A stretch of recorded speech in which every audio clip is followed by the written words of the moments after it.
Alors bonjour à toutes et à tous, bienvenue à cette table ronde dédiée à la pollution plastique.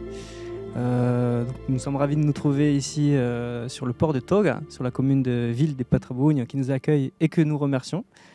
Aujourd'hui, pour parler de cette thématique-là importante, on est en présence de Patrick Dixon de l'expédition 7e continent. Bonjour.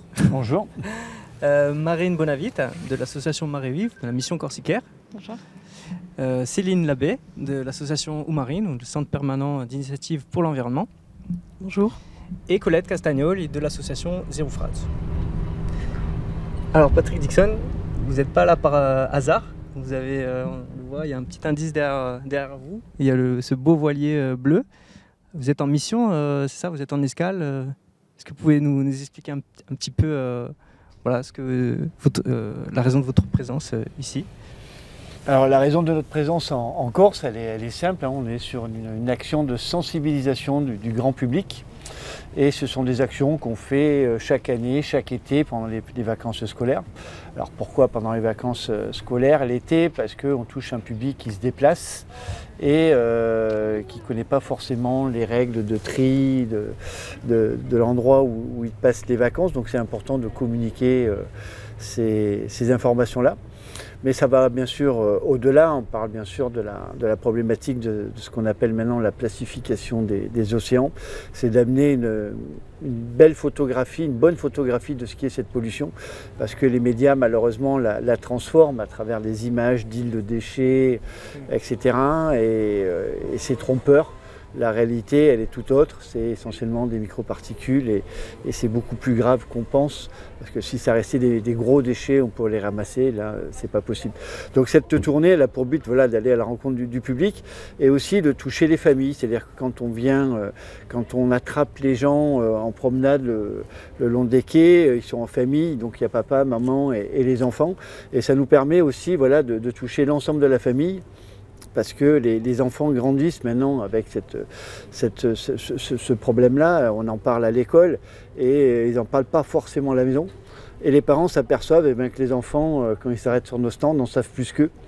Et donc ça décoince un petit peu ce qui peut se faire à la maison, donc c'est génial.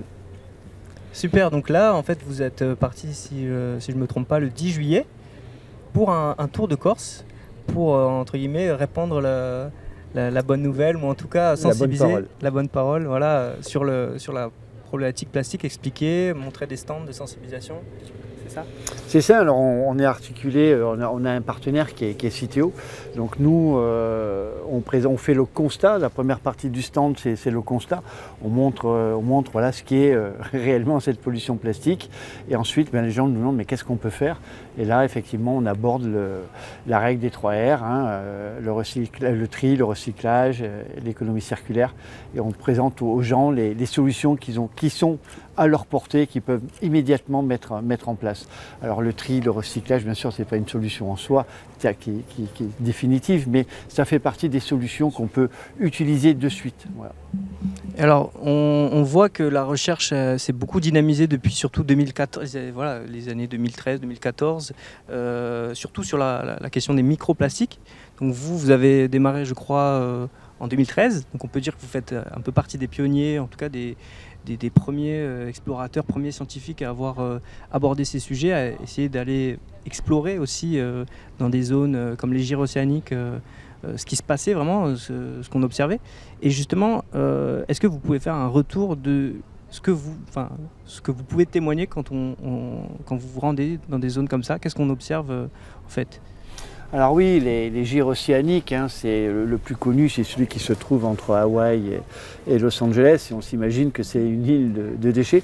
Et c'est vrai que quand je suis parti pour ma première mission, c'était même en 2012, je m'attendais à tomber sur une île de plastique. Et c'est pas du tout ça. En fin de compte, la réalité, elle est tout autre.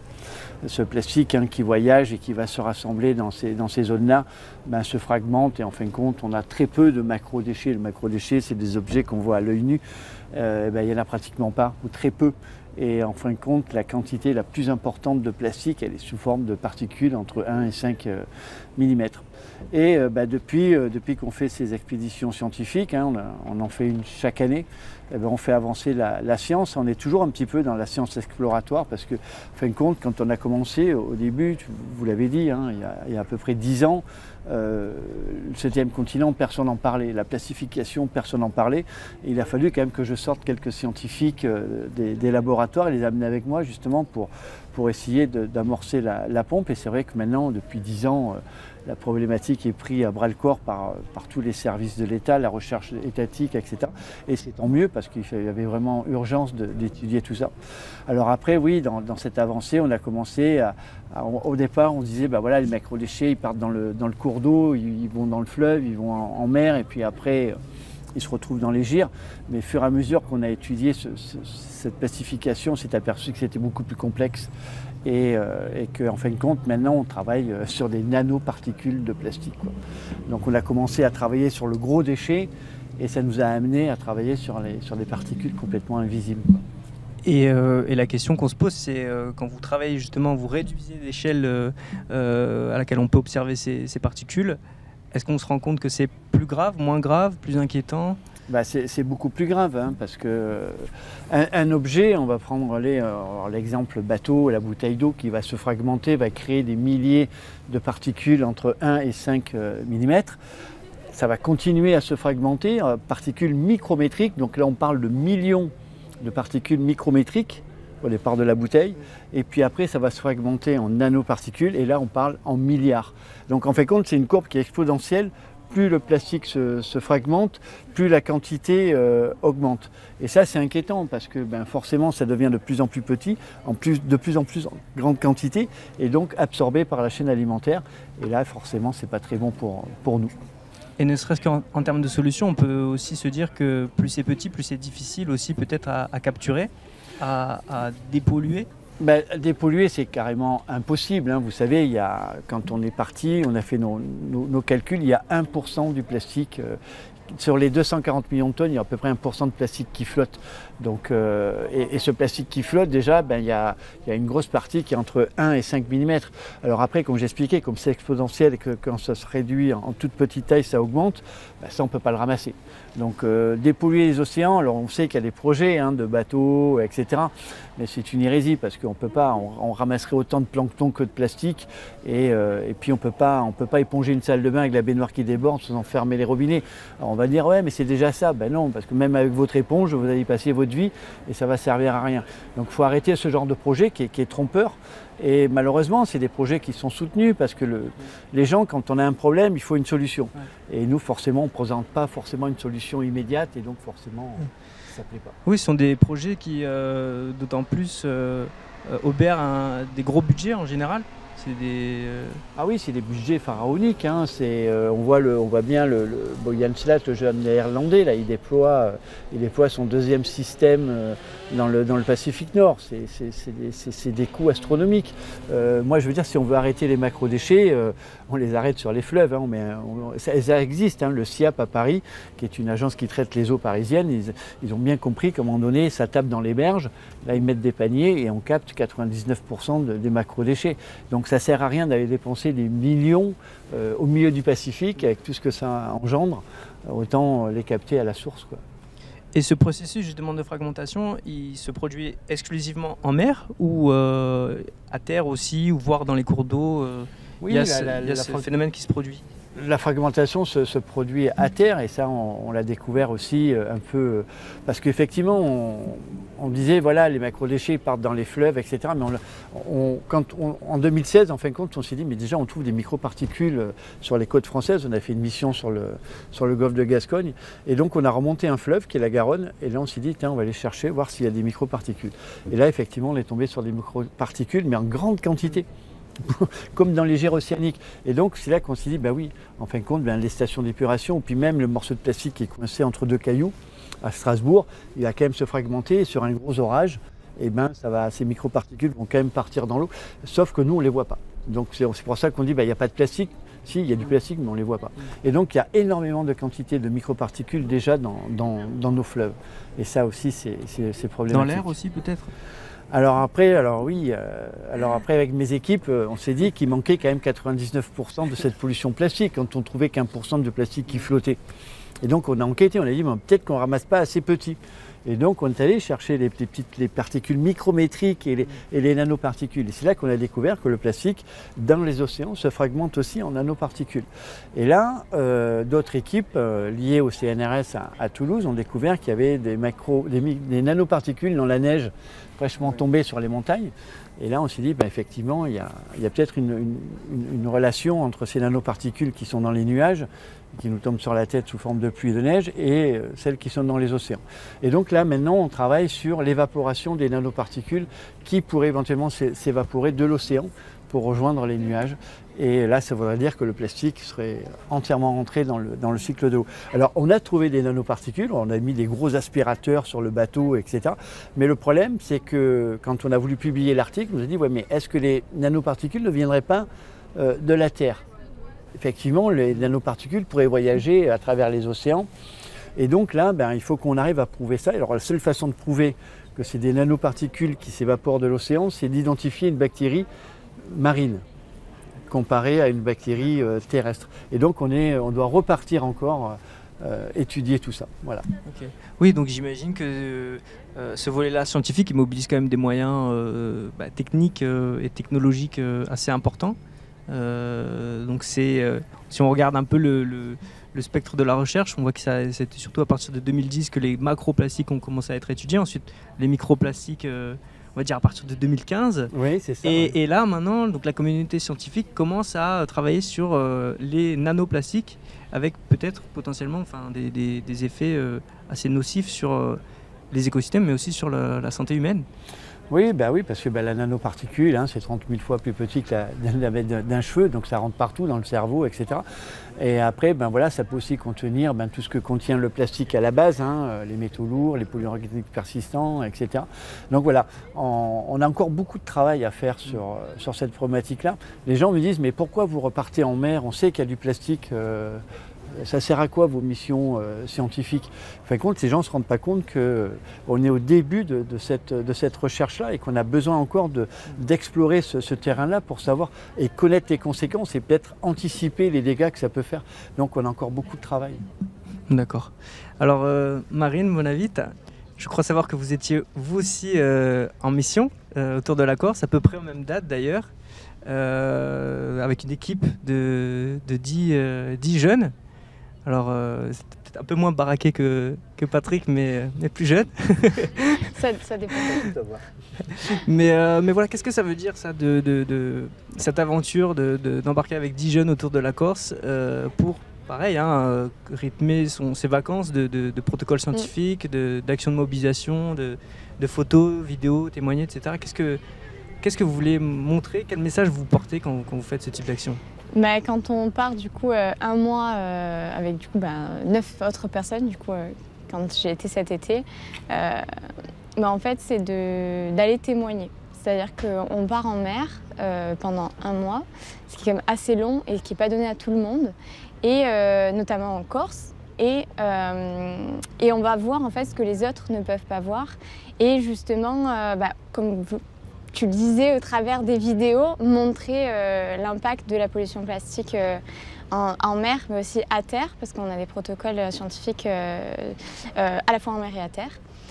Et voilà, c'est de rapporter en fait à la population ce que nous, jeunes, on peut aller constater sur le terrain et en fait essayer de faire des conclusions de tout ça. Donc d'où ça vient, pourquoi c'est ici. Est-ce que les gens sont surpris justement par rapport au constat, mais surtout aux explications que vous pouvez donner de la présence de ces déchets, ou peut-être des sources, ou même des impacts de ces plastiques? Régulièrement, les gens n'ont pas conscience que 80% des déchets en mer viennent de la terre. On l'a vu, on était à Girolate et les plaisanciers justement n'avaient pas vraiment conscience de tout ça quand on a pu en discuter avec eux autour de une petite table ronde.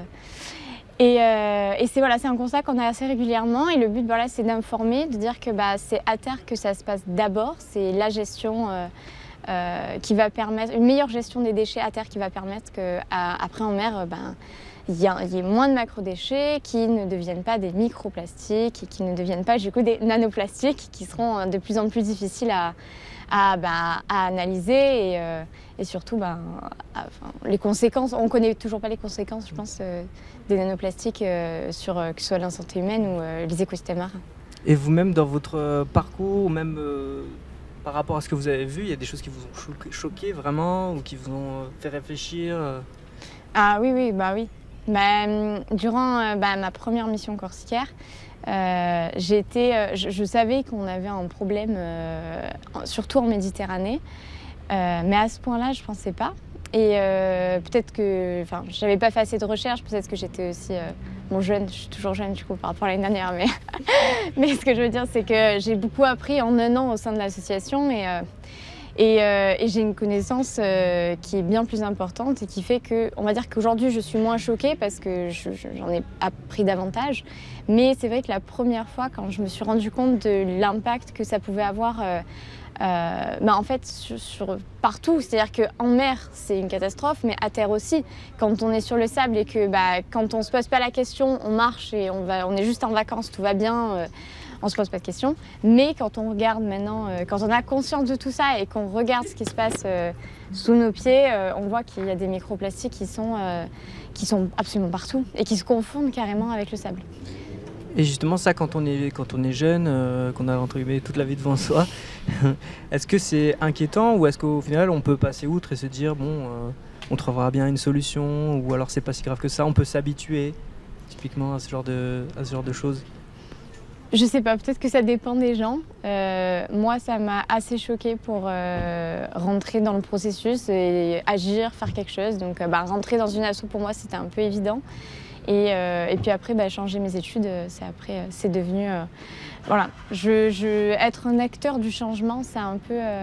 je pense qu'en tant que jeune, on n'a pas vraiment le choix, en fait. Aujourd'hui, on nous oblige un petit peu à agir et puis c'est normal, hein, c'est notre avenir, c'est l'avenir des futures générations. Donc on se sent responsable de tout ça et on veut faire quelque chose, bien sûr.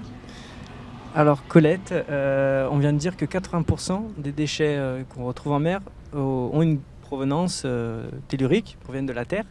La Corse, c'est aussi un contexte particulier. On peut penser que comme on est une petite île, on aurait une modeste contribution aux déchets qu'on rejette dans la Méditerranée.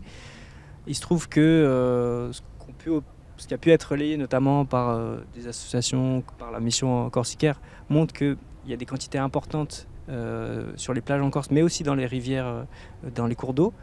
Donc on observe aussi encore certains phénomènes, des décharges sauvages, des choses comme ça, ou plus fréquemment dans les villes, dans les communes, des déchets qui s'envolent dès qu'il y a un coup de vent ou des choses comme ça. Donc ça renvoie quand même à une certaine gestion des déchets. Aujourd'hui en Corse, quelle est la situation par rapport à la quantité de plastique qu'on retrouve dans le milieu marin, elle dépend de la production déjà en amont forcément, et puis de notre façon de consommer. Donc je pense que malheureusement on n'a pas encore toutes les connaissances pour savoir d'où viennent les déchets plastiques de la Méditerranée. Il en vient de Corse, il en vient d'Italie, il en vient d'Espagne, il en vient d'Afrique du Nord. Et malheureusement on ne doit pas avoir beaucoup de données justement sur ceux qui viennent d'Afrique du Nord. La quantité, je pense que pour le moment c'est difficile de savoir quelle est l'origine. Bien entendu qu'il y en a qui viennent de Corse, mais c'est peut-être pas l'île la plus, s'il y a un service public de gestion des déchets, il va s'occuper de ramasser les déchets des habitants. Bien ou pas bien, triés ou pas triés, mais il y en aura quand même moins dans la nature que dans certains pays où ce service public n'existe pratiquement pas. C'est déjà ça la première différence.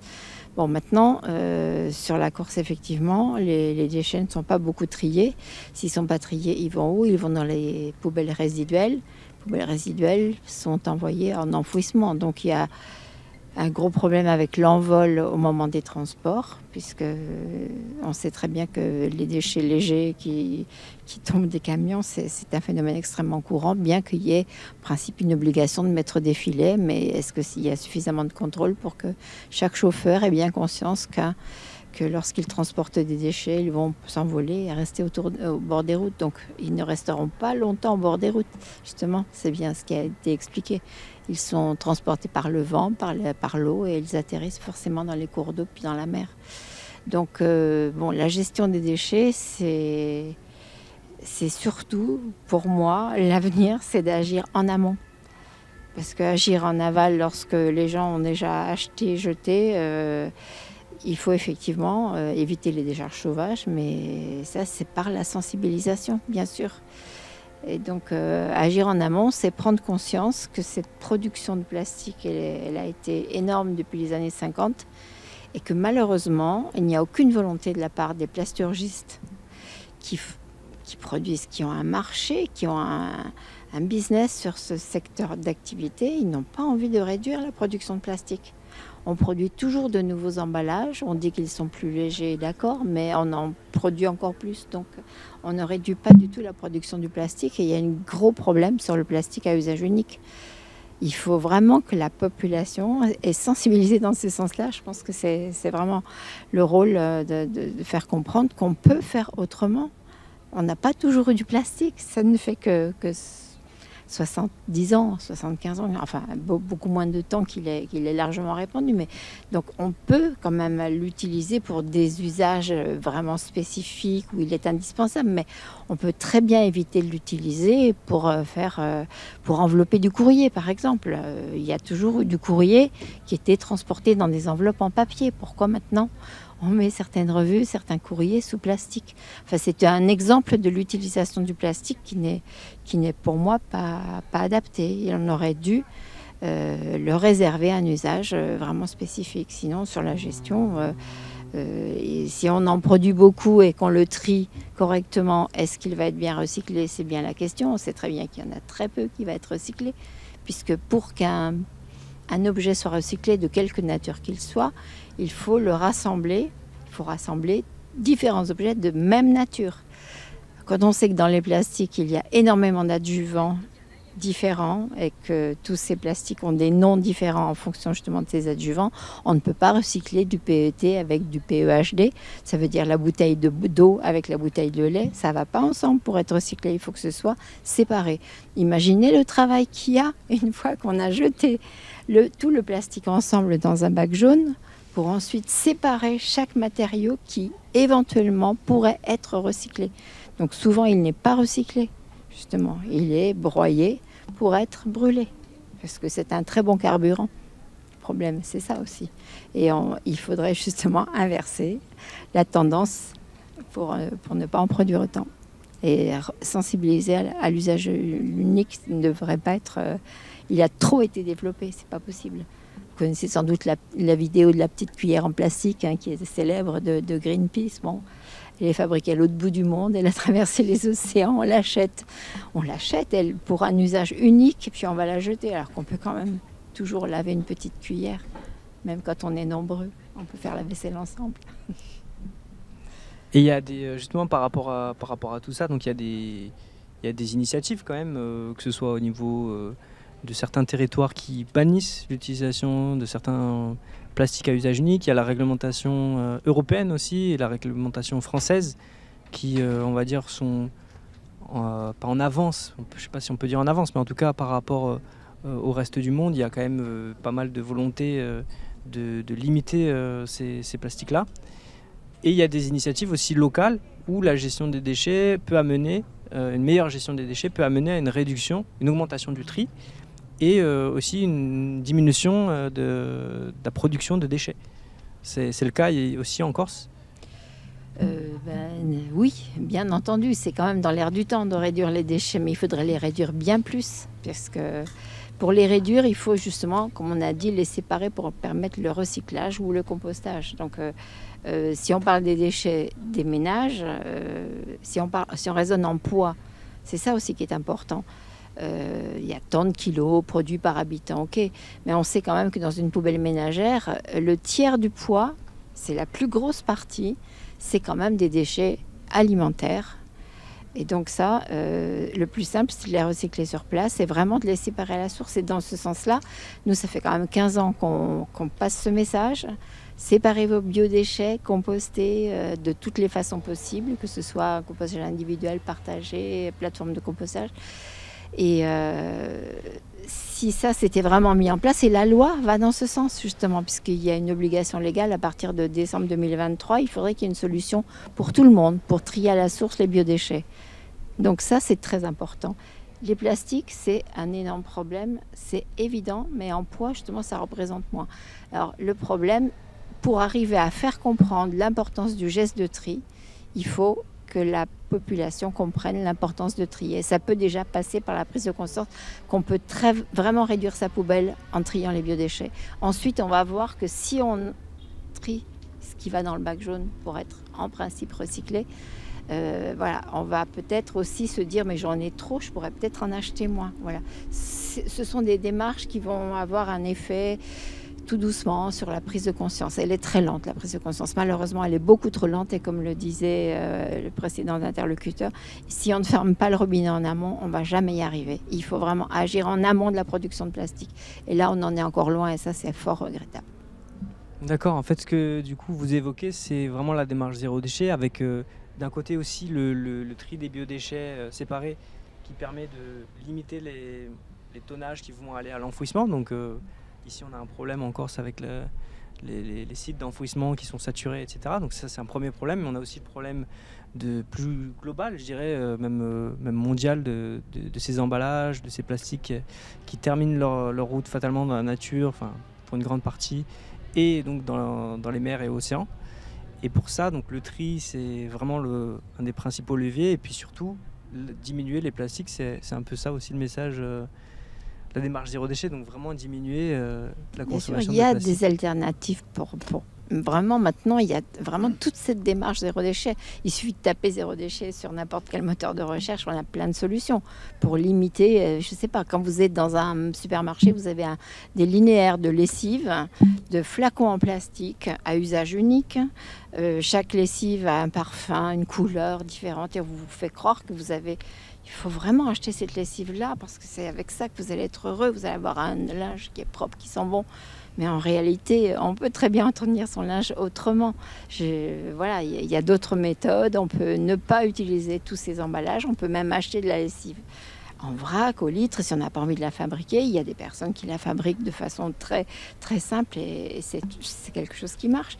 Mais justement, on est victime du marketing, de la publicité. Et pour inverser la tendance, d'après moi, il va falloir beaucoup de temps. Moi, je trouve que ça va quand même assez vite. Il y a 10 ans, on était loin de tous ces soucis-là. Et puis maintenant, on voit quand même qu'il y a de plus en plus de magasins de vrac qui se met en place et les gens vont chercher du vrac. Alors attention, parce que faut pas le supprimer, le plastique, on est d'accord, le plastique, il a toute sa place dans la société. Attention, parce que moi, je vois un mouvement qui est en train de se mettre en place, qui me fait plus peur que le plastique. C'est que là, tout le monde essaie de trouver des alternatives au plastique, donc on va tout mettre en verre. Maintenant, la mode, c'est on va prendre un bocal en verre, on va jeter du verre, parce que le verre, il est recyclable à vie, ouais. Sauf que quand on utilisait le verre, à l'époque de nos grands-mères, on était 2 milliards d'habitants sur la planète. Maintenant, on est 10 milliards. Donc remplacer tous les contenants en verre, en plastique, les remplacer par du verre, ça serait une catastrophe écologique sans précédent. Parce qu'on est en manque de sable.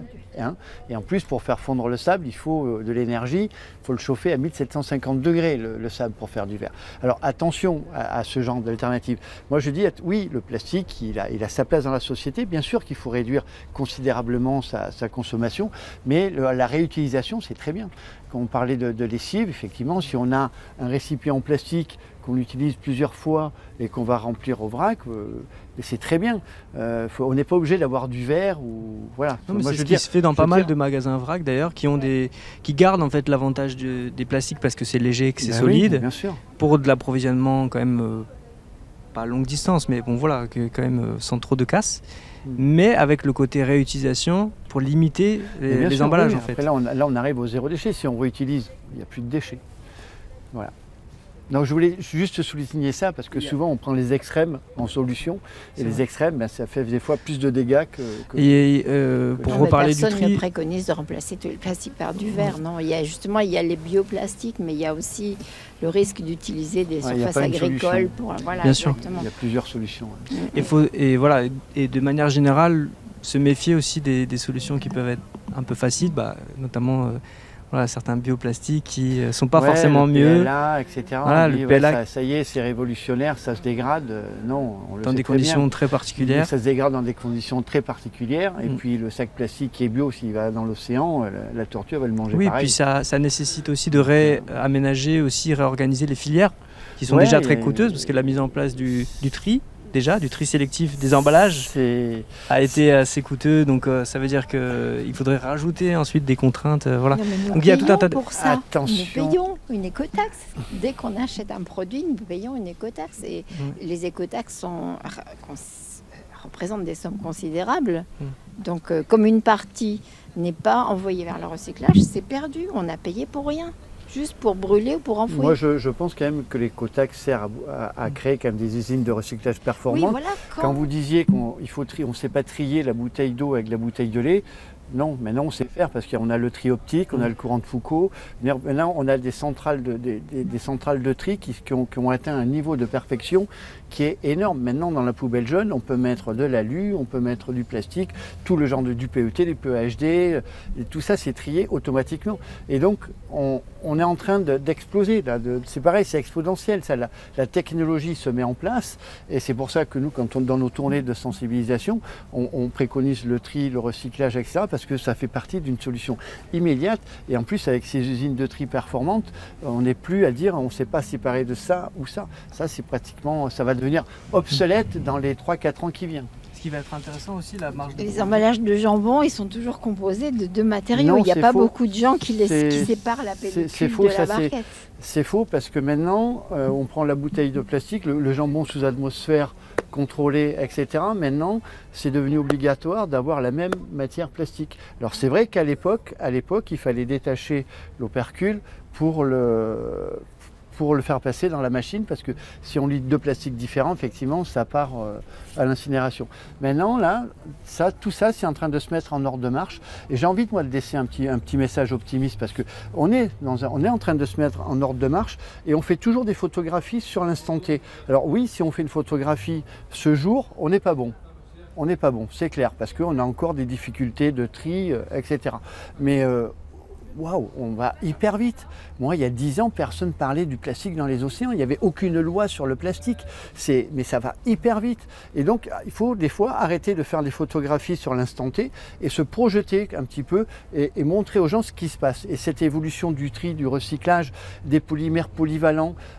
Maintenant, ça y est, le monde de la plasturgie, je ne les défends pas. Hein. Le monde de la plasturgie, ils ont compris que s'ils veulent vivre dans 10 ans, là, ils sont obligés de le prendre le tournant. Et là, donc, ils mettent énormément d'argent dans les R&D, justement pour avoir des études sur des polymères qui seraient universels, etc. Je ne sais pas où on va arriver, mais ça y est, la prise de conscience, elle est là. Le consommateur, il sait maintenant qu'il faut moins acheter. Et moi, je suis persuadé que si un jour, si on refaisait cette table ronde, là, dans 10 ans, le déchet plastique, mais il faut prendre le pari. Le déchet plastique, eh ben, on n'en parlera pratiquement plus. Parce que on se sera mis en ordre de marche. Et il y a un levier qui est intéressant justement par les industriels, c'est tout ce qui est conception aussi, oui. et le levier financier du coup des éco-organismes avec les bonus ou les malus de tri et d'emballage qui font que certains emballages qui aujourd'hui ne sont plus dans des standards qui ne permettent plus d'être bien recyclés, on va dire, prennent quand même le tarif. Ils prennent cher. Le tarif. Pour les supprimer petit à petit. Et ça va te mettre tout le monde en ordre de marche. Voilà. Et ça, c'est un peu le message optimiste qu'il faut faire passer. Alors après, c'est vrai que... Il n'y a pas de solution miracle. On a toujours envie de claquer des doigts et de changer le monde de suite. Mais ça ne marche pas. Hein. Ça fait depuis 10 ans justement. Ouais. On n'a pas encore trouvé. Non, depuis 10 ans, mais je vois le chemin parcouru, il est énorme. Faut pas se voiler la face. Je veux dire, le monde entier est conscient de ça. Ouais. Moi, si me permet de donner mon avis personnel, je trouve qu'il y a pas mal de choses inquiétantes aussi qui sont qu'aujourd'hui, la population, je trouve, manque beaucoup d'informations sur des choses quand même qui les concernent, justement, tout ce dont on est tout ce qu'on évoque là, les questions de tri, de recyclabilité, les bioplastiques.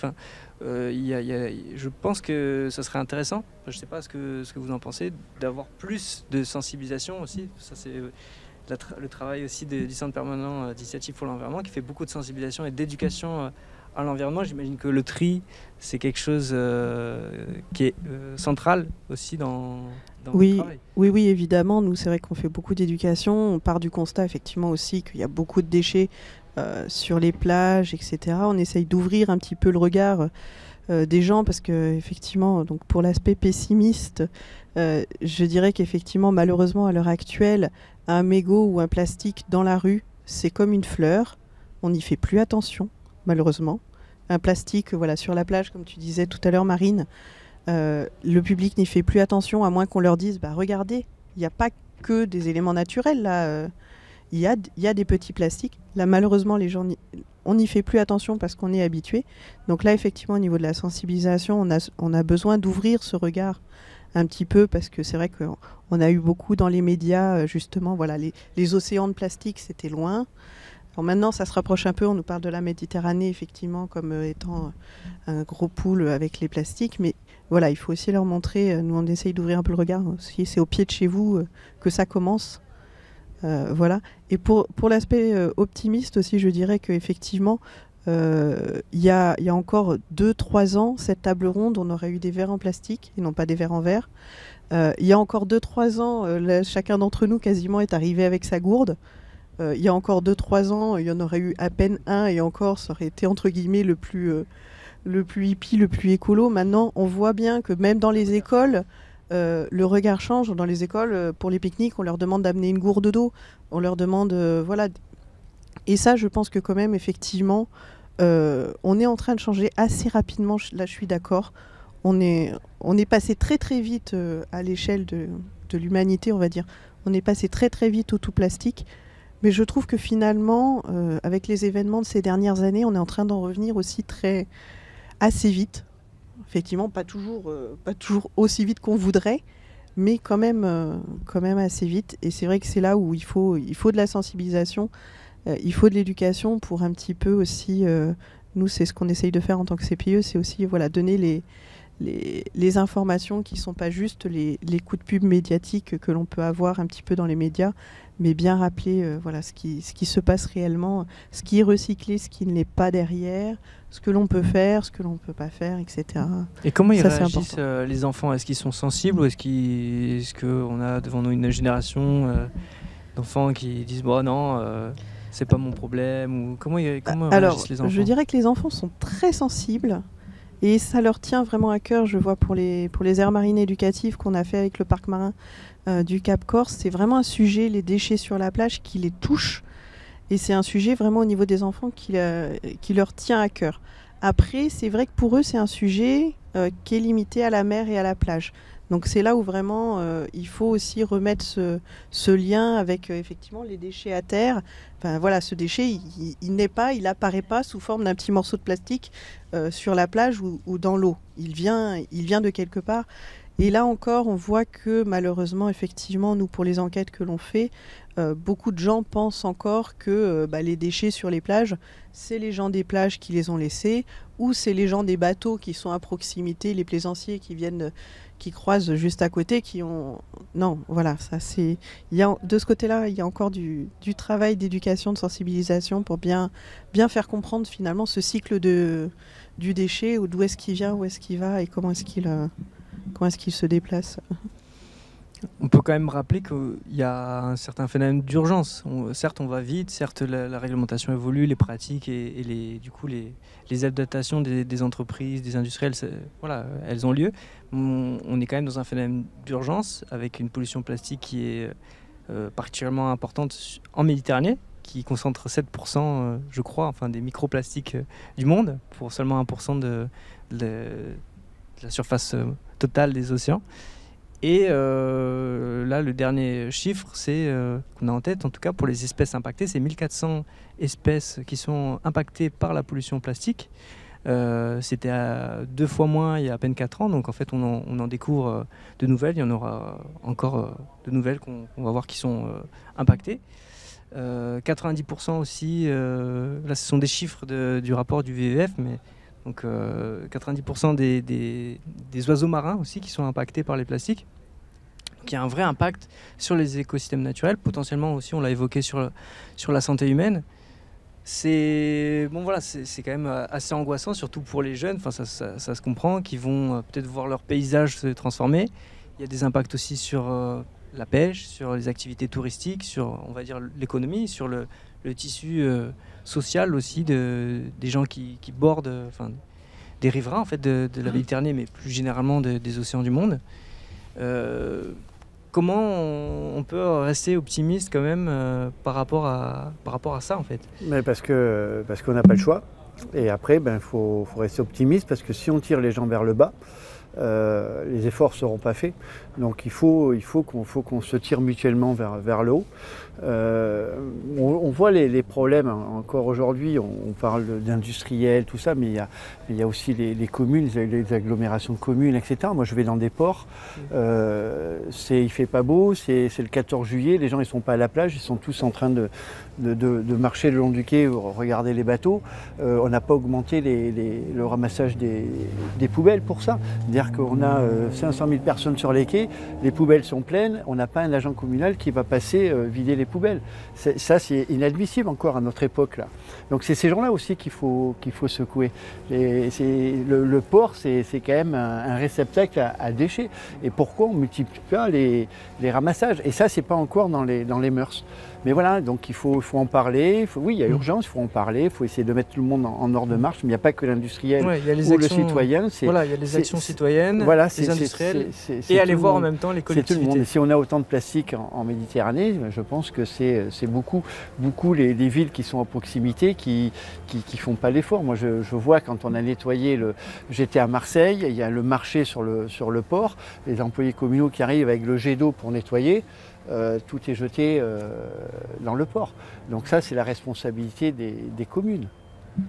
Donc là, c'est aussi quelque part une question de sensibilité à cette problématique-là. Le fait qu'on n'est pas assez conscient des effets. Donc c'est-à-dire qu'il faut presque redoubler, enfin mettre les bouchées doubles pour qu'un maximum de gens vraiment soit un réflexe, soit ancré dans la tête. Ouais, les communes, elles vont acheter un stade de foot, elles vont acheter un truc de basket, un machin. Ça, voilà, c'est pour faire plaisir aux gens, mais ils ne vont pas investir dans ce qu'il faut. Et ça, Colette, c'est son combat. Et bravo à elle, parce que voilà, il faut secouer ces gens-là, parce qu'il faut que ça devienne un réel combat de ces partis politiques-là. Ok. C'était mon coup de gueule. Non, mais c'est vrai que c'est important. Et puis, je crois que là, c'est aussi un travail que souhaite faire Marie-Vive. Oui, exactement. En fait, vu qu'on a maintenant 6 ans de données autour de la Corse, on aimerait bien les utiliser pour aller voir les politiques, aller voir les collectivités, la collectivité de Corse et aussi les communautés de communes. Les communes, on a commencé avec François-Marie Marchetti de la Comcom Calvi-Balagne, avec qui on discute régulièrement justement sur les actions menées, notamment en porte-à-porte dans sa communauté de communes. Et c'est des actions qu'on veut absolument relayer, en Corse notamment. Et parce qu'on sait que c'est c'est en premier ce qu'on doit faire. Parce que améliorer la gestion des déchets, c'est obligatoire à l'heure d'aujourd'hui. Et en même temps, c'est au travers de sondages aussi qu'on réalise, c'est de parler, discuter avec la population et les inciter à réduire leur consommation de plastique. Parce que c'est dur ça en Corse? C'est quoi la réaction des gens en Corse? Ouais, c'est compliqué. Même si sur les plages, on croise beaucoup de touristes aussi, donc.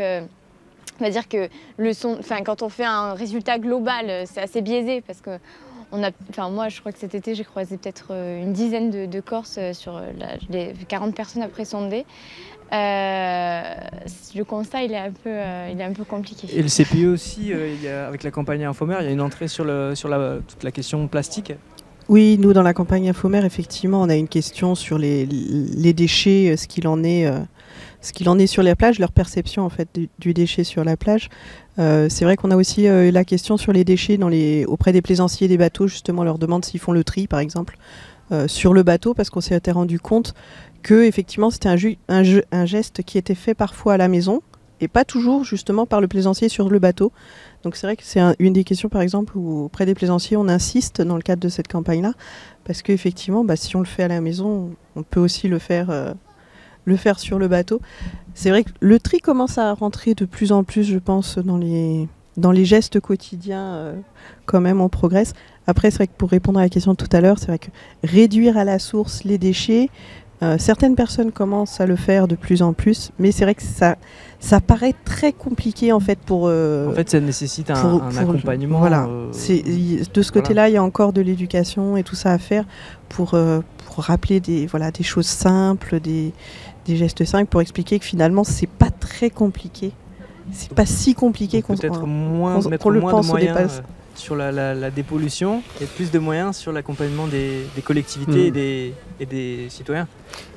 Alors pour revenir sur les déchets des bateaux, oui, maintenant les bateaux trient, c'est formidable, mais quand on arrive dans les ports, comme les poubelles ne sont pas vidées, eh ben on se retrouve avec des monticules. On ne va pas donner de nom de port, mais c'est pratiquement tous les ports. Il y a cet afflux de bateaux qui arrivent et de touristes.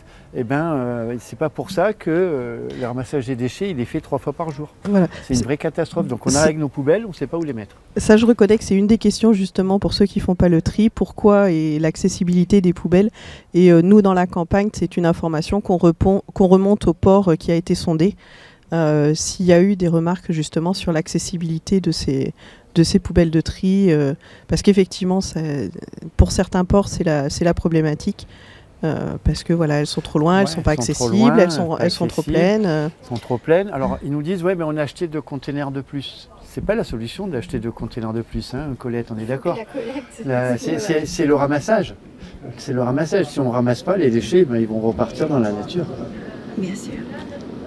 Non, justement, l'organisation est capitale. Hein, et pour nous, la méthode de gestion zéro déchet qui est la plus efficace et qui a fait ses preuves partout, que ce soit en Alsace, en Italie, en Sardaigne, on a vraiment un bel exemple. Hein.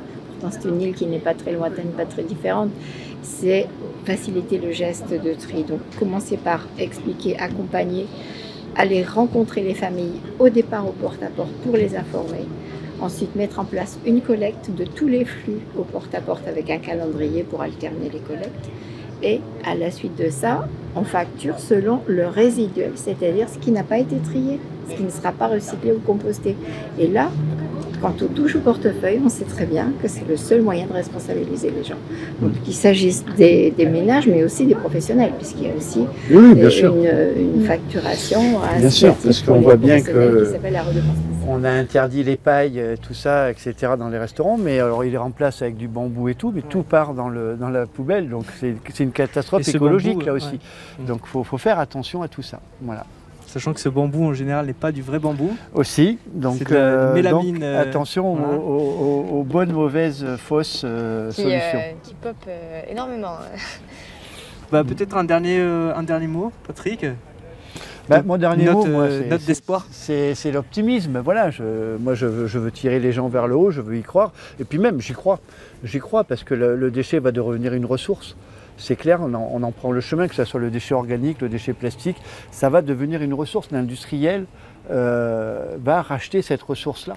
C'est clair. Parce que, avec vraiment des incitations, voire des injonctions de l'État. Parce qu'on voit qu'au niveau mondial, c'est pas trop la voie empruntée par les... Si, au niveau mondial, ça va évoluer très vite.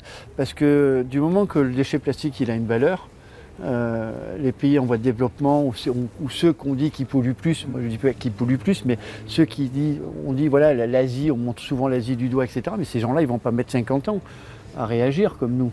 Si le déchet plastique il a une valeur, il va être trié et revendu à l'industriel. Et ça, c'est la vraie solution au niveau mondial. C'est-à-dire qu'on parlait de Suez et Veolia, ils ont bien compris que ça devenait une ressource. Quand c'est bien trié, le PET, le PHD, comme disait Colette, quand tout va être bien trié et optimisé, ça va être vraiment la révolution de la ressource. Et ça sera plus un déchet. Ouais. Mais ça devient une ressource à partir du moment où il y a une injonction politique qui fait que ce plastique-là recyclé, étant donné que par nature il est plus cher que le plastique vierge actuellement, vu les cours du pétrole, c'est important d'avoir une injonction politique. Peut-être à ce jour, mais notamment la pénurie de pétrole fera que le plastique, que le prix du plastique va augmenter, alors que le déchet, lui, la courbe n'augmentera très très peu. Donc un jour, ça va s'équilibrer. Ça, c'est ma note encore optimiste. Ah, vous pensez que la production va diminuer alors? Donc, mais bien sûr, déjà, les lois, on oblige déjà les producteurs de plastique à injecter tant de pourcentage de plastique. 25% d'ici 2025. Voilà. Donc, je n'avais pas le chiffre, merci, en régie. Et donc, effectivement, ça va mettre le pied à l'étrier. Et effectivement, là, c'est peut-être 25%. Dans 10 ans, ça sera 50%. Et puis après, on comprendra qu'effectivement, on peut tout faire en recyclé, en injectant très très peu de matières premières. Alors c'est le cas en Europe, mais quand on regarde au niveau monde, c'est pas du tout le cas. Quand on regarde les États-Unis, qui est pourtant un pays développé, on n'est pas du tout à ces niveaux-là. Et quand on harmonise au niveau mondial, le pourcentage de plastique, de résine recyclée, c'est plus de 2-3% du total. Donc il y a encore pas mal de chemin à accomplir, mais je suis d'accord, il faut être optimiste. Mais ça, on va dire, le but, c'est plutôt de mettre en avant le fait que le travail des associations notamment, mais aussi des institutions, c'est d'avancer au maximum sur la réglementation pour contraindre aussi peut-être ces industriels qui s'adaptent. C'est la loi. Mais de toute façon, ils sont obligés de s'adapter parce qu'on ne Voilà. peut plus faire de l'économie sans faire de l'environnement. Donc ça, c'est terminé de polluer en cachette, derrière le dos de tout le monde, ça c'est fini. Maintenant, l'industriel, il pollue, il est sur les réseaux sociaux immédiatement et il perd des millions. Donc ça, ils l'ont bien compris. Écoutez, un grand merci à vous toutes et à vous tous d'avoir participé à cette table ronde très intéressante. Je crois que l'aventure n'est pas tout à fait finie pour vous. Vous faites route Cap au Nord pour oui, on va aller à Marseille au congrès mondial de la nature. Donc on va être là, présent avec le bateau et nos stands sur toute la durée. Et ensuite on part au festival des explorateurs français qui se passe à La Ciotat, pareil pour communiquer sur la cause. Donc on a quelques belles vitrines encore pour faire action. Ouais. Bon, les occasions ne sont pas de trop en tout cas. Hein. Et donc Marévi et la mission Corsica, rendez-vous l'an prochain. Et le CPE et Zéro Frat, toujours là. Toujours là. Travail de fond mais essentiel. Bravo à vous. Écoutez, un grand merci et puis bonne soirée et rendez-vous dans 10 ans.